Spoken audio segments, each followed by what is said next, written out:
Hari Om. Does anybody want to chant the Dhyana Shloka?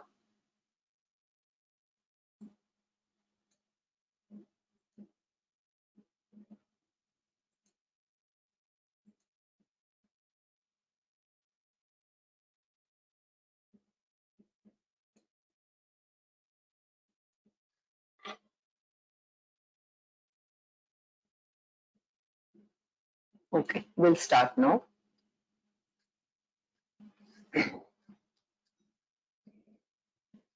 पार्थाय प्रतिबोधितां भगवता नारायणेन स्वयं व्यासेन ग्रथितां पुराणमुनिना मध्ये महाभारतम् अद्वैतामृतवर्षिणीं भगवतीम् अष्टादशाध्यायिनीम् अम्ब त्वामनुसन्दधामि भगवद्गीते भवद्वेषिणी नमोऽस्तु ते व्यासविशालबुद्धे पुल्लारविन्दायतपत्रनेत्र येन त्वया भारततैलपूर्णः प्रज्वालितो ज्ञानमयप्रदीपः प्रपन्नपारिजाताय स्तोत्रवेत्रैकपाणये ज्ञानमुद्राय कृष्णाय गीतामृतदुहे नमः। सर्वोपनिषदो गावो प्रोक्ता गोपालनन्दनः पार्थो वत्स सुधीर्भोक्ता दुग्धं गीतामृतं महत् वसुदेवसुतं देवं कंसचाणूरमर्दनम् देवकी परमानन्दम् कृष्णं वन्दे जगद्गुरुम् भीष्मद्रोण तथा जयद्रथजला गान्धारनीलोत्पला शल्यग्राहवती कृपेण वहनी कर्णेन वेलाकुला अश्वत्थामविकर्णघोरमकरा दुर्योधनावर्तिनी सोतीर्णा खलु पाण्डवैरणनदी कैवर्तक केशवः पाराशर्यवचः सरोजममलम् गीतार्थगन्धोत्कटम् नानाख्यानककेसरम् हरिकथा सम्बोधनाभूदितम् लोके सज्जनषट्पदैरहरः पीपीयमानम् मुदा भूयाद् पंकजं कलिमल प्रध्वंसिन श्रेयसे मूकं करोति वाचालं पंगुं लंघयते गिरिं यत्कृपातमहं वन्दे परमानन्दमाधवम् यं ब्रह्मा वरुणेन्द्ररुद्रमरुतः स्तुवन्ति दिव्यैस्तवैः वेदैः साङ्गपदक्रमोपनिषदैः गायन्ति यं सामगाः ध्यानावस्थिततद्गतेन मनसा पश्यन्ति यं योगिनः यस्यान्तं न विदुः सुरासुरगणाः देवाय तस्मै नमः।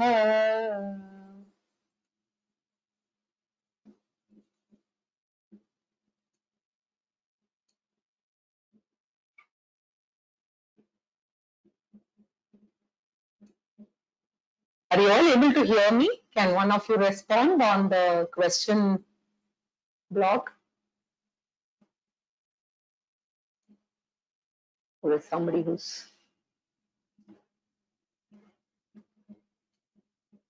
Yes, Mohana, tell me, can you hear me? You're self-muted. Yes, we can hear you very well. Sorry. Thank you. Thank you. Thank you. Yeah.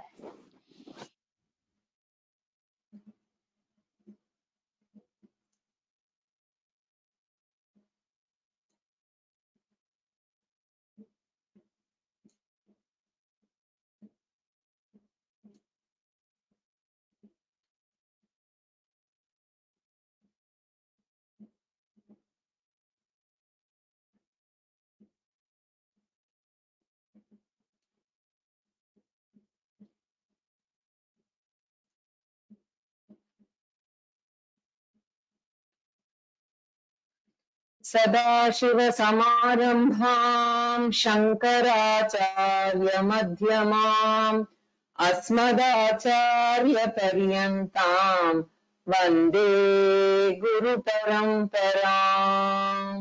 Om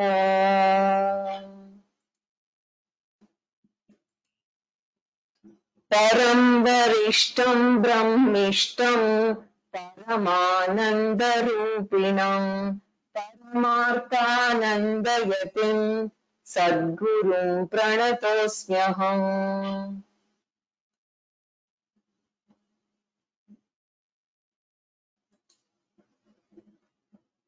So, we just began the 10th chapter in the last class. In these verses of the 10th chapter, Lord Krishna is talking about a very important intermediary stage of a spiritual seeker who is a bhakta also. A spiritual seeker has to necessarily be a bhakta. So every bhakta actually need not be a spiritual seeker. This is a very important corollary which we've already seen, right? So what we need to understand is while every spiritual seeker needs to be a bhakta, right? A bhakta necessarily need not be a spiritual seeker. Putting it in a language that's familiar to you is a bhakta need not be a jignasu bhakta or a jnani bhakta. He can always be a artha bhakta or artha-arthi bhakta, right? So this intermediary stage of the spiritual seeker bhakta is very important for us to understand, right? So in the 7th chapter, Lord Krishna talked about artha bhakti and artharthi bhakti, in which a person is a bhakta for non-spiritual purposes. Either he worships the Lord to solve some problem that he is personally facing, or there are problems with regard to something connected with him, right? It can be family situation, it can be professional situation. So he is a bhakta, but definitely not for spiritual purposes. Similarly, there are many bhaktas who undertake worldly ventures, right? So they have business ventures, etc. Or their child may be writing an exam, maybe the joint entrance exam, right? So, or a daughter has to be married off. Then you can pray to God for getting any of these things done. So that is artharthi bhakta, right? So success we want in ventures, and therefore there is a bhakti associated with it. All bhaktas are not definitely going to God for spiritual purposes. So here Lord Krishna is talking about a bhakta who is in the 3rd level, who uses bhakti predominantly for spiritual purposes. He also becomes an artha bhakta now and then. Obviously a grihastha, right, who is still in family, who is having a profession, etc., will have issues cropping up, or will have other duties in, the family, society, etc. So now and then he will become an artha bhakta or artharthi bhakta. But Lord Krishna is talking about one who is predominantly interested in the highest goal, right, of jnanam and moksha. Such a bhakta is called jignasu bhakta, and when he worships the Lord, his aim is his internal spiritual growth and whatever qualifications, sadhana chatushtaya sampatti, that is required for this purpose, right? So I should get all the conditions required for jnanam and moksha. So this person is a jignasu bhakta, right? So he is slowly turning away from being a materialistic bhakta to a spiritual bhakta, which is a very, very big leap in bhakti. So parallelly, Lord Krishna is talking about another important transformation also. which is equally tough. So developing interest in moksha is not that easy. There's a huge leap, right? And there is also a second transformation which has to happen. Initially, he looks upon God as a finite living being who is residing in some faraway loka. He comes to bless the bhakta now and then. Therefore, he goes back, right? So in puja, what do? Avahayami. You do the pradishtapanam, right, of the Lord in some form of a deity, a small, sometimes in turmeric, sometimes in shalagramam, whatever it is, right? So even in the Sandhyavandana mantram, right, what we do is we do bring in Gayatri Devi and we also bid goodbye to Gayatri Devi every day, right? Uttame Shikare Devi, right?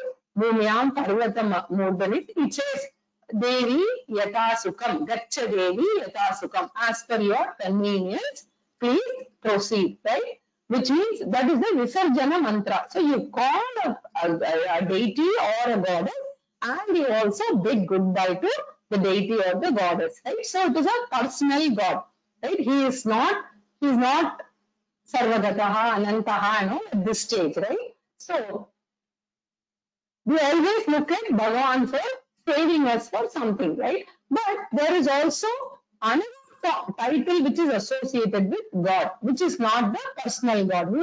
We say Achutaya Nama, Anantaya Nama, right? Anantaya Nama means all pervading, right? So this transformation from a personal God to the all pervading one is a very, very important leap. And in that, there is an intermediary stage which is becoming a spiritual Vishwarupa Bhakta. Previously, non-spiritual Ekarupa Bhakta, right? And this double-fold jump is spiritual Vishwarupa Bhakta. This is a very, very important state because this has got both practical benefit as well as spiritual benefit. Without Vishwarupa Bhakti, we can never understand Jivatma Paramatma Aikyam. Without going through Aneka Rupa Ishvara, we can never come to Arupa infinite Brahman. Therefore, in spirituality, it is a very, very significant stage. More than that, practically, from worldly angle, which is very, very relevant to Grihasthas, right? Also, there is a very important stage because this alone will dilute our raga and dvesha, right? This will increase our tolerance or titiksha, right? That we saw in Tattva Bodha. Because every event in the creation, right, we understand as God's action according to the law of karma. Therefore, we don't judge the events and things. Therefore, hatred comes down, anger comes down, frustration comes down. Many of the disturbing emotions which we are constantly facing, including anxiety regarding the future, which is the biggest problem, right, for the majority of the people. And once you're a parent, right, you have children in adolescent stage, then college admissions, etc.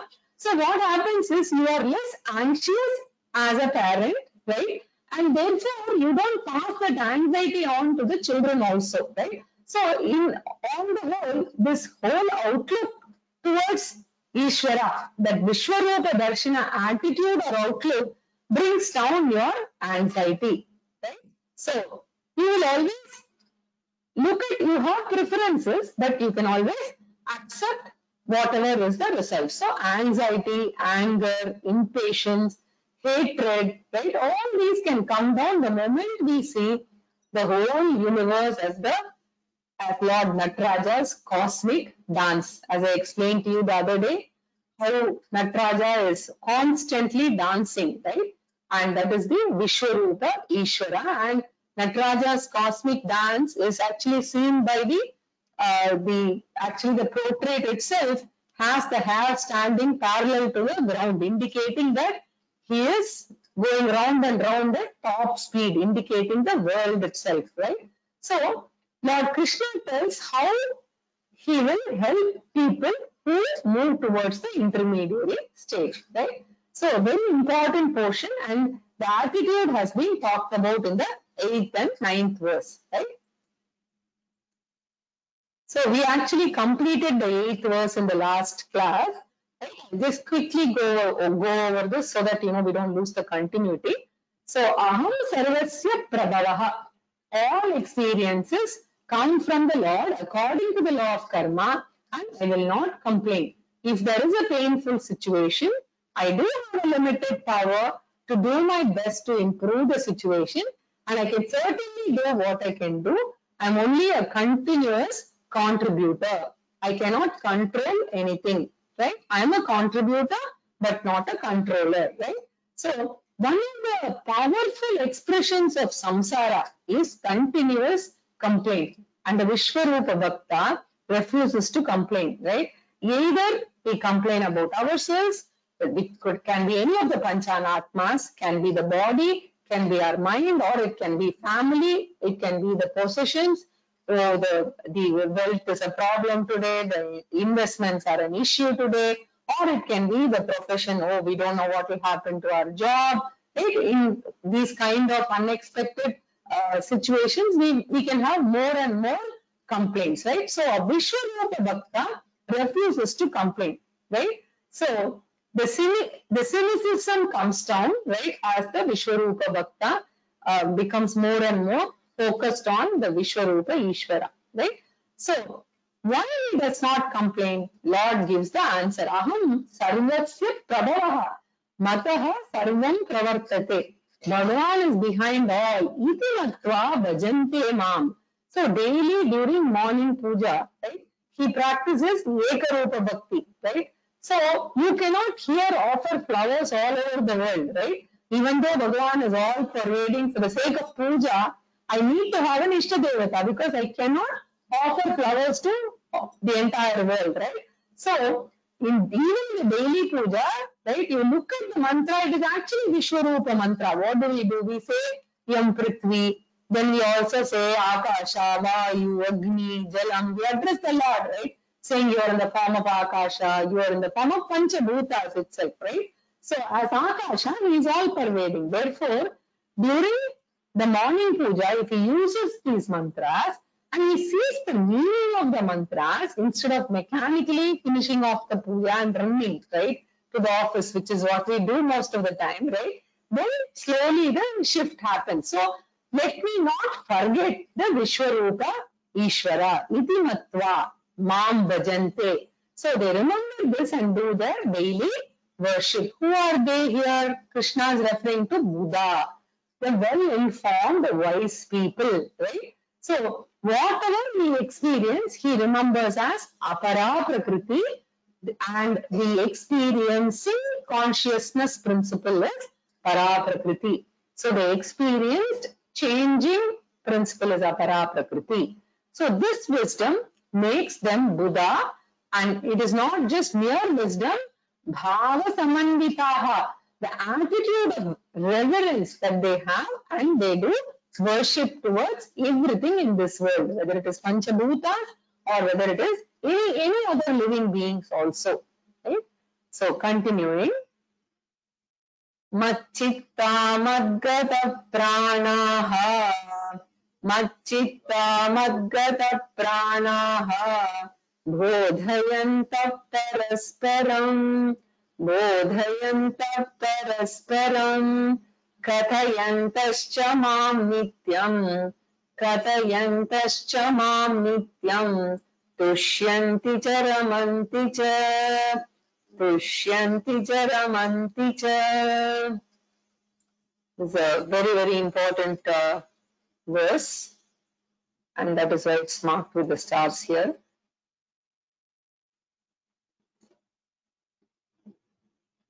Oh, somebody is saying the audio is not clear.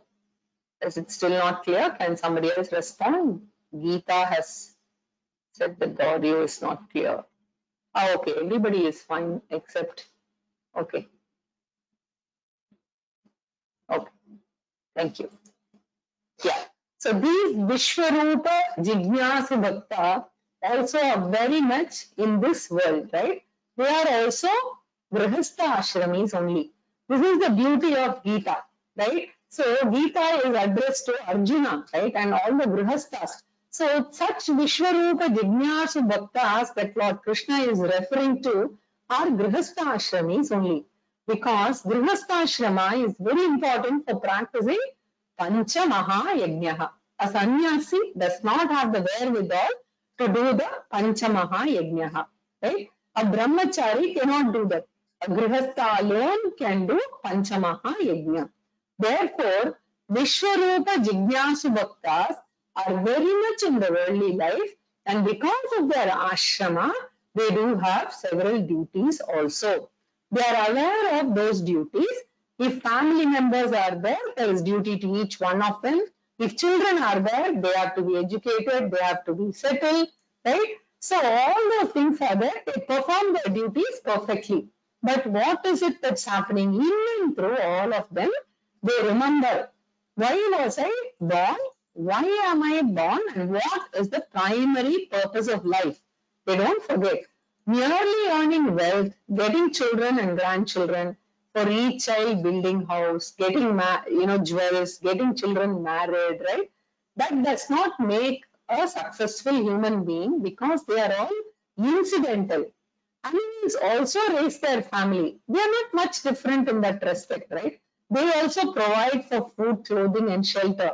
This will not make me a great human being, right? A human being is born for the sake of dharma, right? Through dharma, moksha. Moksha is none other than Ishvara. That is the what a Vishwarupa Bhakta always keeps in mind and all the time in and through all the transactions. He will keep on remembering, I have not come for this, I have not come for this, I have a larger purpose in life, right? And in front of the larger purpose, all the other small, or whatever problems are there, big or small, starts fading away or appearing much smaller and easier to manage, right? So I have a bigger role. Therefore, Machitta. They remember me all the time as their primary goal. All others are incidental goals of life. Madgata pranaha. So the word prana has two meanings. One common meaning is, of course, panchaprana, right, which we have seen. Then the contextual meaning here is sense organs, right? Madgata pranaha means the sense organs are always connected to the Lord, right? Then naturally the question will come, if sense organs will have to look at the God all the time, then we have to sit in the puja room all the time, right? I have to keep on looking at the photo or the deity, right? So then how do you run your life? Therefore, we should very carefully understand here. Madgata pranaha means a very, very beautiful concept. Whenever the sense organs are exposed to the world, he remembers that sense organs are perceiving not the world, but through the sense organs, we are perceiving Ishvara only. Right? So in Purusha Suktam also we saw that. In fact, I wanted to mention that there is another course that is going on by Dr. Jayaraman on Vishnu Sahasranama Bhashyam. If you're interested, you might want to listen to it because one verse is done in 30 minutes, which is, I think, very, very reasonable time. And there are about 10 namas in each verse. And since you've been doing Gita up to 10th chapter, you will be able to understand most of the terms, most of the God's names that are being, presented there. They all have a Vedantic significance. So if you have the time, please do join in Dr. Jayaraman's session. It will be very useful for you, right? So in Purusha Suktam also, we talk about this, right? It starts Sahasra Shirsha. It talks about, the stars, the moon, everything as part of the Vishwarupa Ishvara. So therefore, Madgata Pranaha. So whatever, wherever you perceive, right? Everything is Bhagavan, right? So it just means that it is Bhagavan through the sense organs. Bodhayantaha parastaram. Therefore, any glory, any beauty they see, a beautiful butterfly, a beautiful flower, a beautiful sunrise, right? As in Rudram, right? So the beautiful sunrise, sunset, anything you experience is Vishwarupa Ishvara, right? And they enjoy carrying this vision along with them, right? And other people need not know about this at all, right? So they discover this they discover the world, or they look at the world, right, through their sense organs as Vishwarupam. Katayantascha mam nityam tushyanti cha ramanti cha. Tushyanti means since nobody is there, even if others don't understand their viewpoint, there's no problem. They enjoy within themselves. So if people are around, they will revel with other people, right? They will enjoy, talk whatever the other people want them to talk and enjoy. If nobody is there also, they have no problems. They continuously revel, right? So there is a samatvam that is created, or a relaxed mind, right? So the creation is so full of beauty. Every animal, right, is beautiful the way it has been formed, etc. Right? So a tree, a river, everything. So once I become a bhakta, right, my nature is that I become reverential towards the universe. Therefore, madgata pranaha bodhayanta parasparam tushyanti cha ramanti cha. They revel in the opportunity that we have as a human being. Animals cannot appreciate sunrise, sunset, etc. Right? So when we are busy and when we are running, we are actually missing the Vishwarupa. Right? I'm sure in this lockdown, in the last few months, we must have had several occasions when we have actually appreciated nature, because suddenly we see number of birds in the morning increase, the chirping increase, right? And the air quality changing, all of this, right? So in our busy running, we miss the Vishwarupa, right? We are always lost either in the past or in the future, right? And successfully miss this. So that's what is said here. Fixing the mind and senses on me, mutually sharing the knowledge about me and speaking of me, they are always contented and delighted. Continuing, Tesham satata yuktanam, Tesham satata yuktanam, Bhajatam priti purvakam, Bhajatam priti purvakam, Dadami buddhi yogam tam, Dadami buddhi yogam tam, Enamamupayanti te, Enamamupayanti te. So this person is a Jignasu Bhakta, Vishwarupa Bhakta, practicing the Upasana of Vishwarupa Ishvara. Therefore, he is still in Karma Yoga and Upasana Yoga. So as we saw, Vishwarupa Upasana and Karma Yoga are complementary.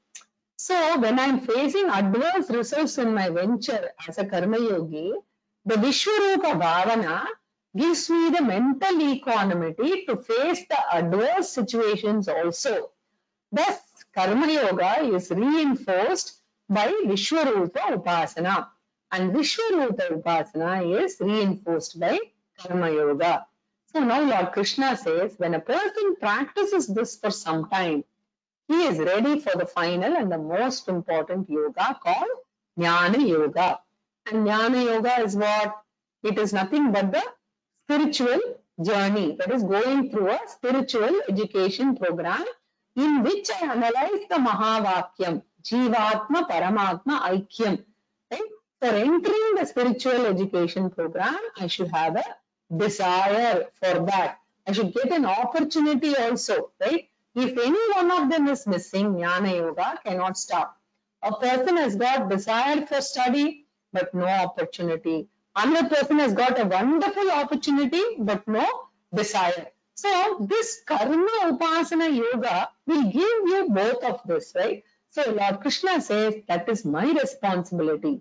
You practice these two and I will make sure that I provide you with this, right? So, Tesham Satata Yuktanam, for these Jignasu Vishwarupa Bhaktas, right? Or you can, instead of Jignasu, you can also put Nishkama Bhakta, right? Both are synonymous. Nishkama Vishwarupa Bhaktanam Satata Yuktanam, who are ever committed to these twofold values of Karma Yoga and Vishwarupa Bhakti, Preeti Purvakam Bhajatam, those who worship the Lord with immense love, right?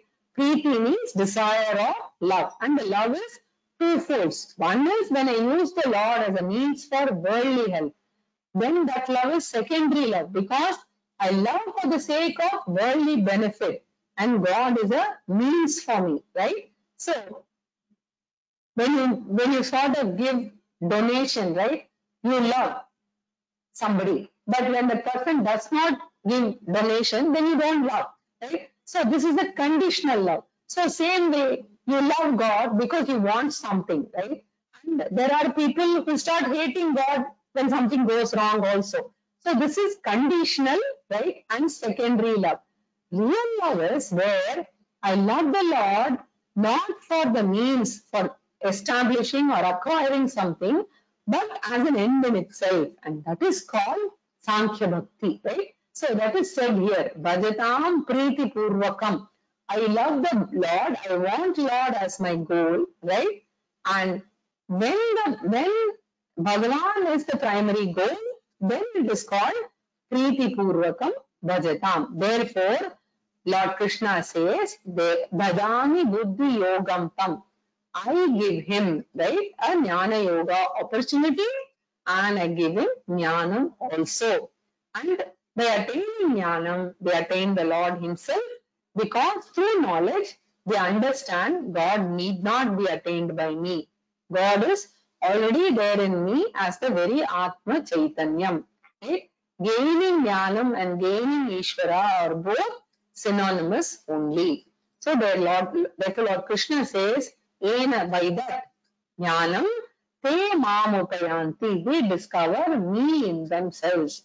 Right? That is what we are chanting in Shiva Manasa Puja also. Right? If you remember, Atmatvam Girijamati Sahachara Prana Shariram Griham. Right? You are my Atma. Parvati is my intellect. My 5 pranas are your attendants, right? So, oh Lord, you are not the idol in Kailasha. You are the very Atma, right? And the Shakti of Parvati, Icha Shakti, Jnana Shakti, Kriya Shakti is what is part of the mind, right? So, our Shiva Manasa Stotram, the 4th stanza reflects this, right? So, we saw that and we used to chant also regularly, right? So, within our body itself, we visualize Shiva and Parvati. Continuing. Teshamevanukampartam, Teshamevanukampartam, Ahamajnanajam tamaha, Ahamajnanajam tamaha, Nashayamyatmabhavastah, Nashayamyatmabhavastah, Jnanadipena bhasvata, Jnanadipena bhasvata. So in the previous shloka, Lord Krishna said, Buddhi Yogam Dadami.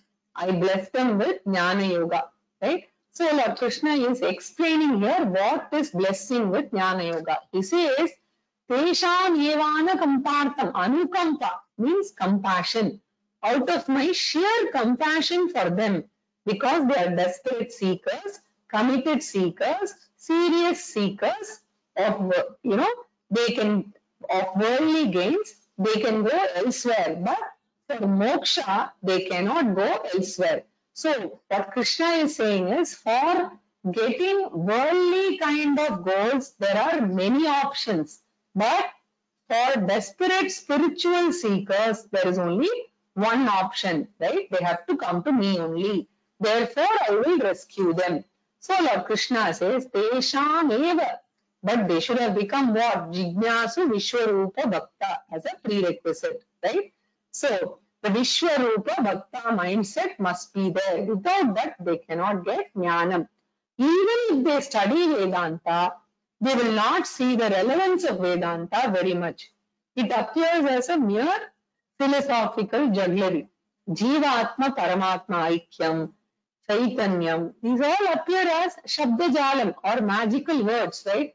If Vedanta should appear relevant, they should have reached the level of Jignasu Vishwarupa Bhakta. So therefore, Lord Krishna puts a cloth there, Tesham eva. Only for those people, Anukampartam, out of my compassion, Aham Ajnanajam Tamaha Nashayami, Tamaha Nashayami. I take the form of a guru. In fact, the word guru is defined as remover of darkness, the internal darkness which covers the Bhagavan who is already inside us. Goop representing darkness, Ru representing the remover of that darkness or ignorance. So Bhagavan takes the role of darkness remover, ignorance remover, spiritual preceptor, right? Either he himself takes an avatara, as in the case of Arjuna, Bhagavan himself directly teaches, and if Bhagavan does not directly teach, he has got so many representatives. He will send the appropriate guru. So Lord Krishna says, as a guru, aham nashayami, I shall destroy tamaha. Tamaha means the concealing darkness, right? So darkness born of what? Ahamajnanajam, right? It has twofold power, the ignorance. Ahamajnanajam means it has twofold powers. One is called Avarana Shakti and the other is called Vikshepa Shakti. Avarana Shakti covers the facts basically, right? So Vikshepa Shakti will cause misconceptions because the fact is covered. So when Avarana Shakti covers the facts, what fact that Bhagavan is already inside me, right? That is covered. So what is the misconception because of this? I have to travel and travel and travel with some special, maybe some Pushpaka Vimana, some special chariot, and then I have to go to Vaikunta or Kailasha and reach Bhagavan. These are all called misconceptions or Vikshepaha. Because of Avaranam, right? The Avaranam here is called Tamaha, right? So the Avaranam born out of Ajnanam, ignorance, I shall destroy. How? Atma Bhavastaha, remaining in the form of knowledge in the mind of a Bhakta, right? I will occupy his mind in the form of Jnanam, and that is, I will light the lamp of knowledge, right? Bhaswata means brilliant, right? Because the ignorance is so thick, I have to destroy it. And aham brahmasmi jnanam will come. So the Jignasu Bhakta will be converted into Jnani Bhakta. So if you remember the 7th chapter, Artha Bhakta, Artharthi Bhakta, Jignasu Bhakta, and the final stage is Jnani Bhakta. Right? And I will never miss Lord. My attitude is, I always have Lord with me. I never miss you and I never require any other support. So his bhakti is one of gratitude rather than pleading, right? He has a thank you note all the time, right? So with this, Lord Krishna concludes the summary of Vishwarupa Bhakti and the phalam of Vishwarupa Bhakti. In fact, the essence of the 10th chapter is over. But Arjuna wants some more details and therefore Lord Krishna elaborates. Right? Let's see that. Arjuna Uvacha Param Brahma Param Dhama Pavitram Paramam Bhavan Purusham Shashvatam Divyam Adidevamajam Vibhum Ahustvam Rishayas Sarve Devarshirnaradastata Asito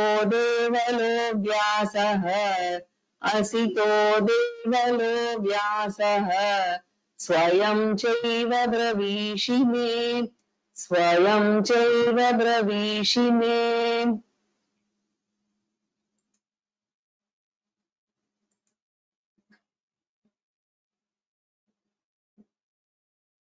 I see some questions, I'll answer them at the end. As even Arjuna is listening to these words of Lord Krishna, Arjuna's own attitude towards Lord Krishna is gradually changing. Very, very important observation here, right? Because he is also understanding that Lord Krishna is not a small person, but Lord Krishna is in the form of the entire creation, and therefore his reverence for Lord Krishna is gradually increasing. Previously, he was a friend. And in the Mahabharata battle, more than a friend, he is using Arjuna as what? As a driver, right? As a chariot driver, a car driver kind of person, right? So Arjuna was looking at Lord Krishna as his friend and driver. Now Arjuna's attitude is changing. Therefore, he is glorifying the Lord in these verses. Several descriptions are there, right? Some of them we understand, some of them we have heard in the scriptures, right? Just like we chant Vishnu Sahasranama, right? All the glorious names we are chanting, sometimes with knowledge, sometimes without knowledge. Who knows the meaning, right? So, Vishwam means what? Nobody knows, right? Therefore, some of the words we may know the meaning, but many words we may have heard from others. So, similarly, Arjuna also uses the description as he has heard from others. He says, "Oh Lord, you are such a great one." What are some of the descriptions? Param Brahma. First description itself, he is saying you are the absolute reality, which is free from all the attributes. Nirgunam, Nishkalam, Nirakaram, right? Niranjanam, Satyam, Jnanam, Anantam, Param Brahma. So you are, and Param Dhamma. So the word Dhamma has two meanings. One is you are the abode of the entire universe. Vishwadharam, support, right? Or Shankaracharya says the meaning of Chaitanya Prakasha Swarupam. So Parandama means you are the supreme light of consciousness, because of which alone we are conscious of this light also. So this light can only serve as a light for conscious beings, right? So consciousness will actually be described later as Jyotishamati Jyotihi, the supreme light of consciousness which validates all other lights, which makes all other lights meaningful. Therefore, you are the supreme light and Paramam Pavitram Bhavan. You are the greatest purifier of all the sins of human beings. You are the greatest purifier, right? It is not because, right? If there is anything else that is actually purifying, it is not because of that object that it is getting purified. It is because it is associated with Bhagavan. We say Ganga is a great purifier. Why is Ganga called purifier? Not because Ganga has intrinsic power to purify, but Ganga is associated with Shiva's head, right? Similarly, they also say Ganga is associated with Vishnu also. So that, we know that Ganga can be associated with Shiva or Vishnu depending on whose bhakta we are, right? So, therefore, Bhagavan is called unconditional purifier, supreme purifier and Purusham, right? You are the Purusha. Now, the word Purusha also has two meanings. The one who is the indwelling self, right? Puri Sharire Shete Iti Purushaha, the indwelling self, right? The Bhagavan resides in the body of everyone, therefore it's called Purushaha. Puru means Shariram, indweller. This is one meaning. And the second meaning is Puriyati Sarvam Iti Purushaha. The one who fills up everything, the one who is all pervading. Just see, the same word caters to a Jivatma meaning and the Paramatma meaning here. The first one is an indweller, Jivatma meaning, right? Purusha is Jivatma, Purusha means Paramatma, the all pervading one also. As an indweller, he is the Jivatma, as the all pervader, he is the Paramatma. And you are both Shashvatam, right? Divyam, right? Means Shashvatam is eternal. Divyam means Chaitanya Swarupam or extraordinary, divine. Adi Devam Ajam Vidum, right? The gods out of whom all other gods come later. Indra, Varuna, right? Hiranyagarbha, right? All of them, right? And again, Ajam. Ajam here does not mean goat, right? So they're all born out of you only, right? So Bhagavan is everything. That is what is implied here, right? So Ajam.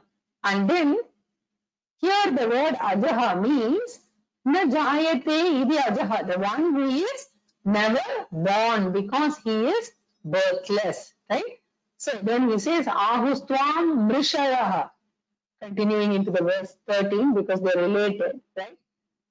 Ahustvam Rishayah Sarve Devarshit Naradasthatha, right? So Arjuna says, Swayam Chaiva Bravishime. Arjuna is asking actually Krishna, right?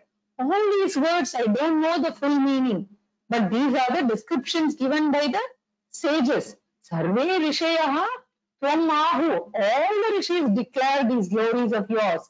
As the glories mentioned in the previous shloka, right? So in this manner, they declare your glory.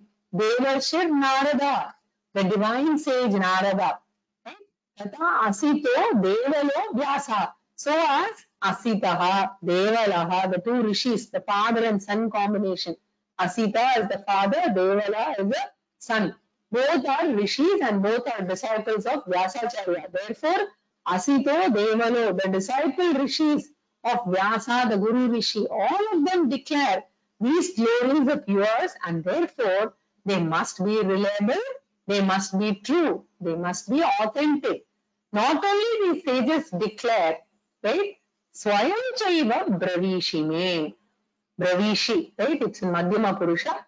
You yourself are declaring your glories, O Lord, and therefore it must be a fact only. So thus Arjuna glorifies Bhagavan so that what? He can ask for some more favors, right? So whenever somebody glorifies, they ask for favors, right? It can happen in our world. It can also happen in the case of Rudram, Chamakam, Purusha Suktam, etc. So we first glorify and then we ask for favors, right?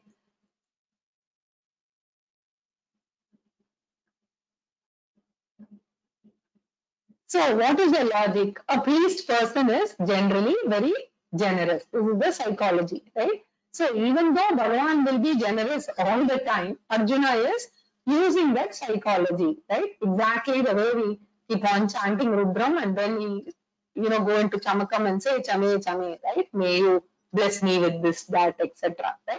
So, oh Lord, give me.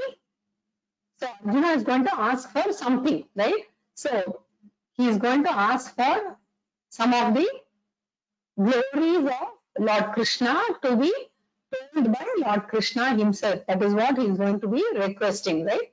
So we'll see the next verse. So in this, the meaning is Arjuna is praising Lord Krishna, saying you are the supreme Brahman, the supreme light, and the supremely holy, and all the sages, all of them, Narada, Sita, Devala, as well as Vyasa, speak of you as the self of all, eternal, divine, right? Primary God, birthless, and all pervasive. You are also telling me the same. Continuing. सर्वमेतद्धृतं मन्ये सर्वमेतद्धृतं मन्ये यन्मां वदसि केशव यन्मां वदसि केशव न हि ते भगवन् व्यक्तिं न हि ते भगवन् व्यक्तिं विदुर्देवानदानवाः विदुर्देवान दानवाः. Hey Keshava, O Lord Krishna, etat sarvam ritam manye. I'm sure that whatever you say must be the truth alone, right? Whatever glory Bhagavan talks is valid and true only. Therefore, sarvam etat ritam, authentic. Yanmam vadasi Keshava, right? So, the glory that you have talked about, what is the glory that Lord Krishna has talked about? In this 10th chapter, right? He is talking about, I am the cause of not only the inner world of thoughts and feelings and the cause of external world, that I am the Jagat Karanam, right? That one glory itself is valid, I accept, and Nahite Bhagavan Vyaktim Vidurdevana Danavaha.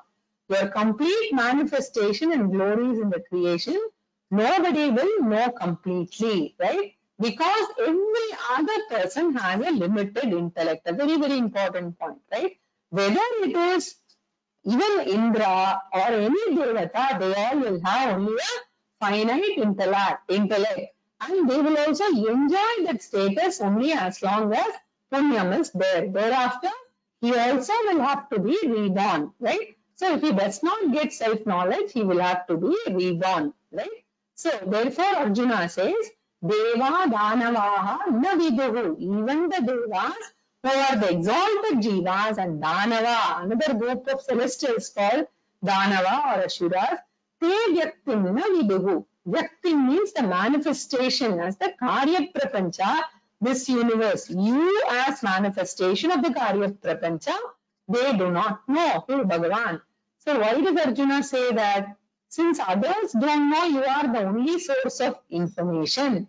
Therefore, you are to explain to me what are the important manifestations of yourself. Very, very important point. So the word Vyakti means manifestation in the universe. Swayamevātmanātmānam Veta tvam Purushottama Bhuta Bhavana Bhutesha Deva Deva Jagatpate. No, Bhagavan has got all the knowledge or omniscience because of his very nature without requiring a guru. Other than Bhagavan, right, even exalted jivas like Indra, Varuna, Brahma, right, they never have knowledge by themselves. They have got it from the ultimate Lord. In Shvetashvatara Upanishad, in 6.1.18, right, Yo Brahmanam Vidadati Purvam Yo Vai Vedanscha Pravinoti Tasmai, right? So Brahma is supposed to gain knowledge from Ishvara, who is called Narayana. But Narayana has the knowledge from some other source, right?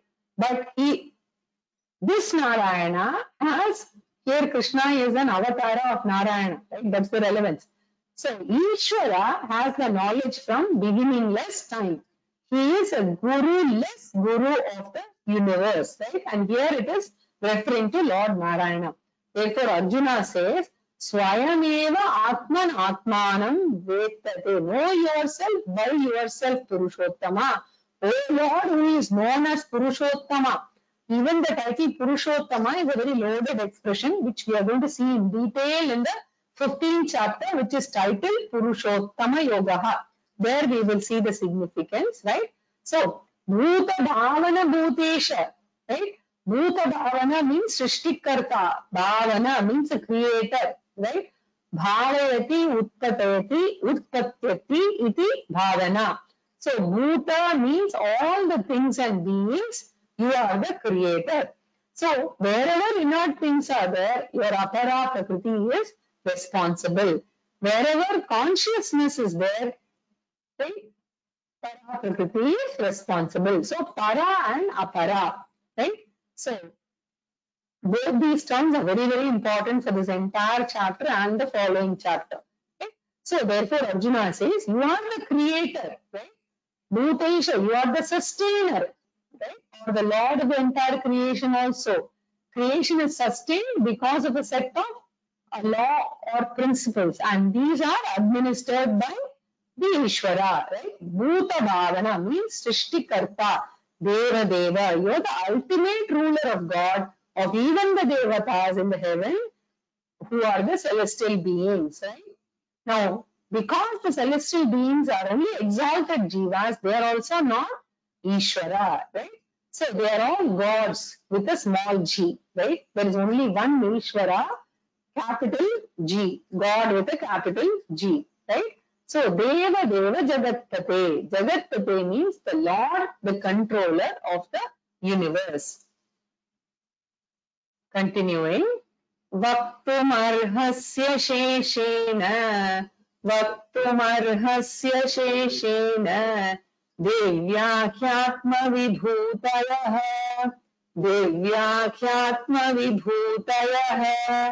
Yabhir vibhutibhilokan Iman stvam vyapya tishtasi. Imam swam vyapya tishtasi. Here alone Arjuna comes to ask for the favor, right? So until now he has been praising, right? So you should give me the complete detail. Vaktumarhasi asheshena. Divyaha means divine, extraordinary, wonderful, right? Vibhutis, your expressions.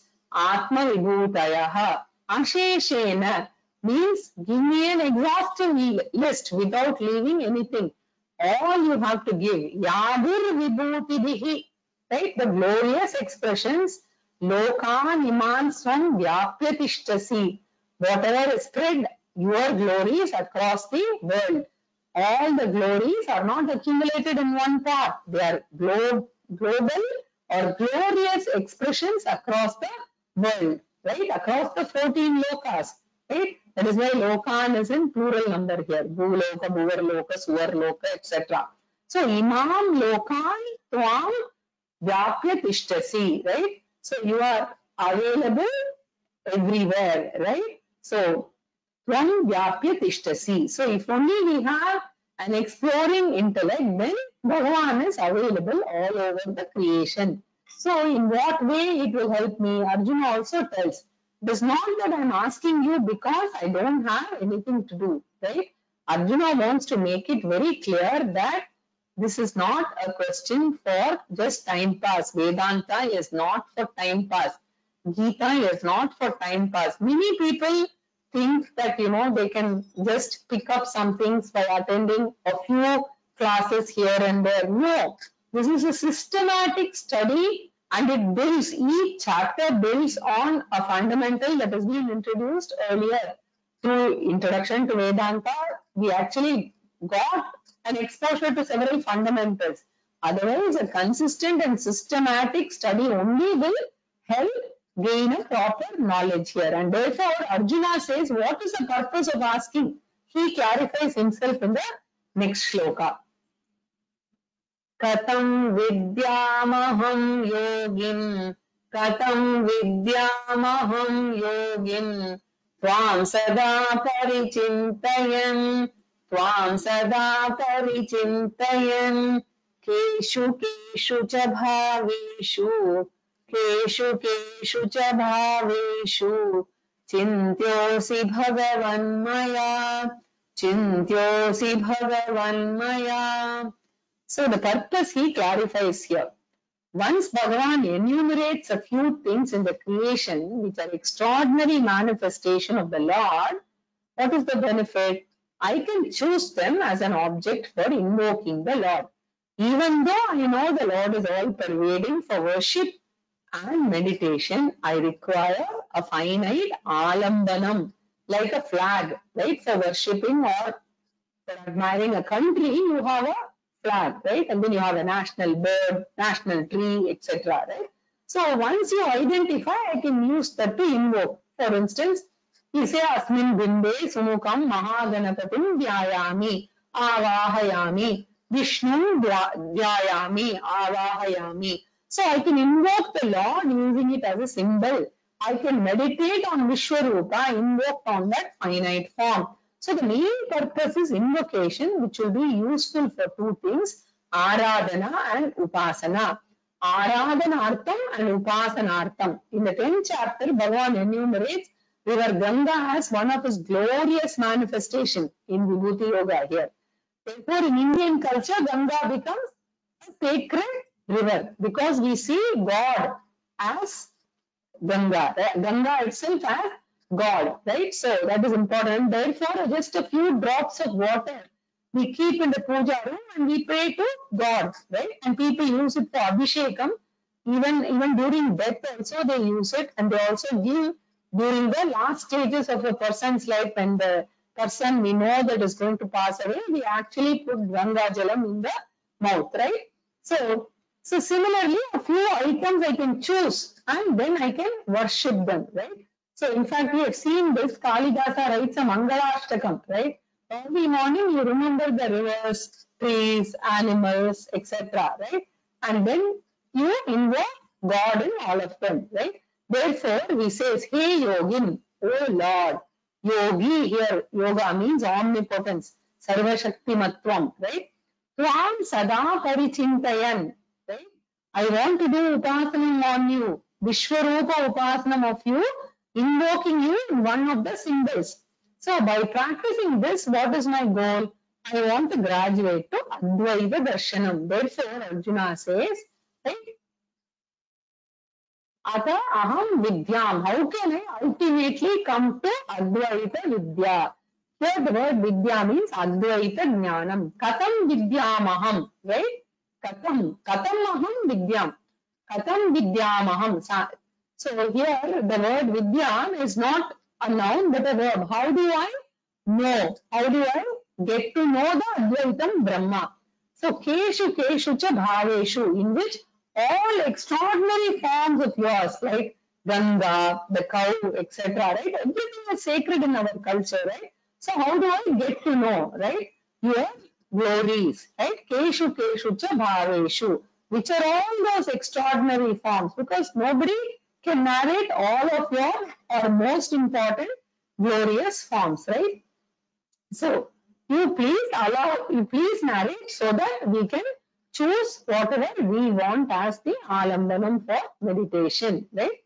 So human mind is such a choosy one, right? Continuing. विस्तरेणात्मनो योगम् विस्तरेणात्मनो योगम् विभूतिम् च जनार्दन विभूतिम् च जनार्दन भूयः कथय तृप्तिर्हि भूयः कथय तृप्तिर्हि शृण्वतो नास्ति मेऽमृतम् शृण्वतो नास्ति मेऽमृतम्. Now, here there's a very important word that we have to note. Arjuna is asking Janardana, that is Krishna, to narrate his glories.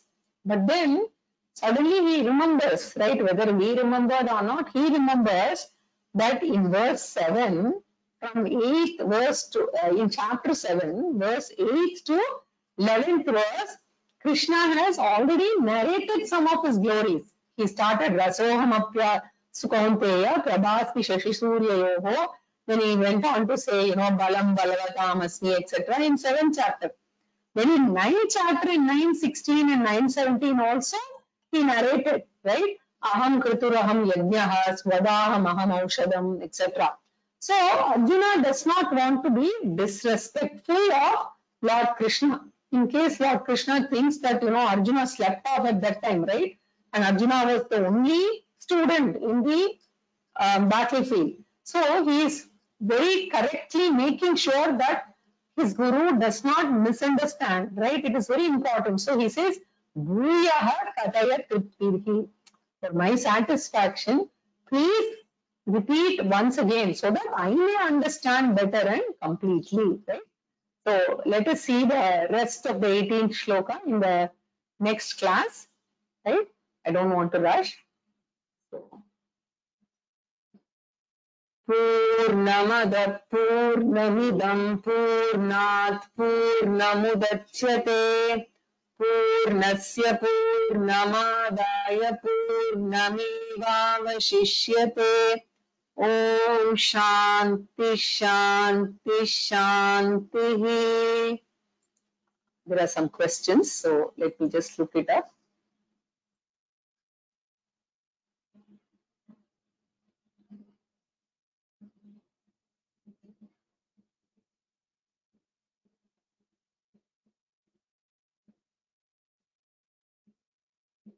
Okay, I think I've answered these questions already.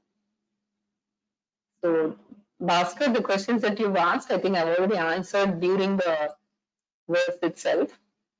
So, is there any other question from any of the attendees? Okay. Shiva, you need to unmute yourself. You self-muted. Yes. No, Yeah. no question, but one small observation. See, in verse 13, Arjuna says that all sages, including Narada, and he also mentioned Vyasa. Interestingly, Vyasa is the author of Mahabharata. He writes. I should not say author. He is the person who also who has written Mahabharata, and this is part of Mahabharata. So it is an interesting view where he writes, but even in that he repeats what Arjuna has asked, and Arjuna has referred to Vyasa. Okay, this is one of the reasons why we have an understanding, or many learned scholars have an interpretation, and I think it's a firm belief that Vyasa himself, or I should say Vyasa, a term, right, is a name given to several people who have lived across centuries in history. So they use Vyasa to depict a learned person. This is one view. So Krishna Dvaipayana was a Vyasa. So he is one Vyasa who is the author. So there could have been more Vyasas also. This is one interpretation. The second interpretation is exactly what you said. Thank you. Yeah. Anybody else? Okay, I don't think there are any other questions from anybody else. So we'll meet next week, same time. Hari Om.